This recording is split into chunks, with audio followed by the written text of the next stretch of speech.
કે વરરાજા અને વહુના જે પતિ પત્ની બની ગયા છે એ પોતાના રિસેપ્શનમાં નથી જઈ શક્યા. એ વિડીયો કોલથી પોતાના રિસેપ્શનમાં હાજરી આપવી પડે એવા હોય છે.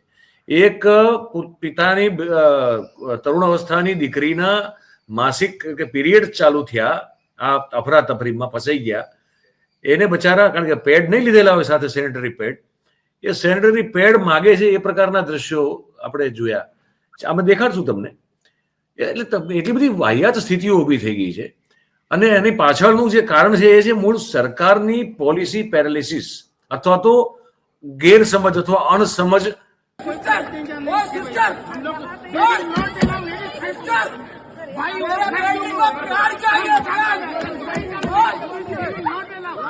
હવે શું આપણે કહીએ આમાં? આવા તો બીજા ઘણા બધા દ્રશ્યો છે. તમને એક દેખાડું. આમાં એક 4 દિવસ પહેલાનો સીન છે. ઇન્ડિગોની ફ્લાઇટ ટેક ઓફ કરે છે, વડોદરાથી જાય છે અમારા ખ્યાલથી બેંગ્લોર.